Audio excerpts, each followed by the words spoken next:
Good morning, everybody. I'm really pleased to be able to read this piece by Charles Ransome, which is actually in some ways very similar place and issues as the first paper. Projects to Prisons, the Modern-Day Plantations.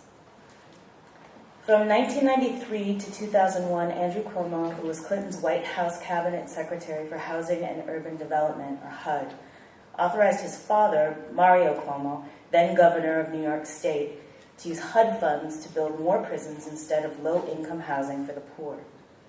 This was a major indicator on a federal level that prisons were profitable and that minorities from the low-income neighborhoods of inner cities would fill these prisons. Somewhere around that time, politicians, corrections unions, and corporations bought into the idea that prisons for profit in the United States. Yet no rural community wanted prisons in their backyard. While communities rallied against prisons, government leaders executed plans to convince these communities to cash in on the boom of the prison industrial complex in America, regardless of the human cost. Once convinced, these upstate communities that acquiesced thought themselves to be justified in their minds because commercial businesses like Alcoa and General Motors had closed and or moved on, leaving the North Country in dire straits. North Country legislatures and residents used this excuse to welcome a modern-day prison plantation to sustain their economies. It was these rural and mostly white communities in the North Country that rationalized their justification to have these modern-day plantations in their communities as being pure common-sense economics. It's no surprise that this distorted thinking continues to be articulated today.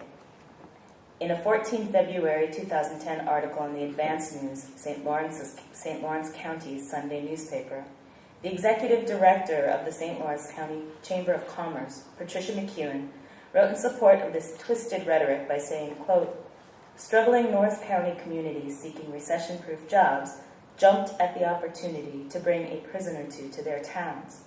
They sent their sons and daughters downstate for training and fended off the critics for sake of the jobs." End quote.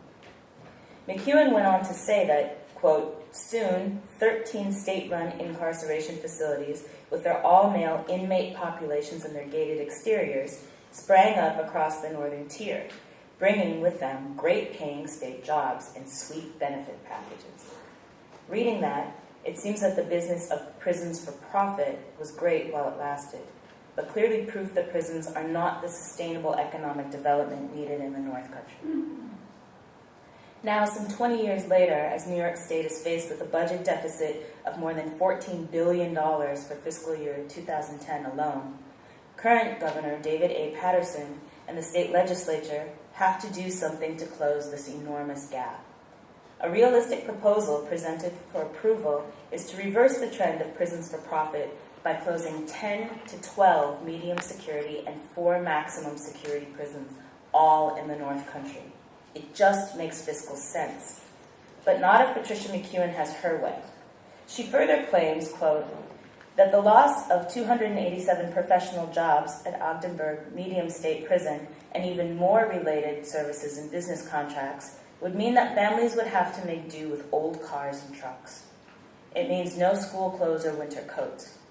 It means no snow blowers or snowmobiles. It means late house and utility payments, as well as fewer groceries.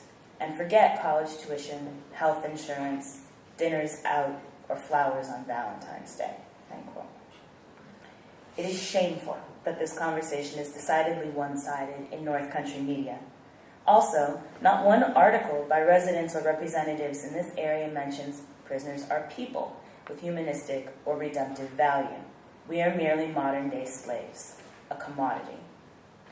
Yet, in a separate article, same paper, same date, Robert Ganji, the executive director of the Corrections Association of New York, a New York City-based state agency vested with complete legislative authority to investigate prison conditions, makes a profound point by stating, quote, "Warehousing human beings is not economic development," end quote. With that in mind, we should realize that this decision to close prisons was not brought on by a crisis of conscience or morality, but rather something more disastrous, a huge deficit. In an attempt to be objective, let us look at all the factors.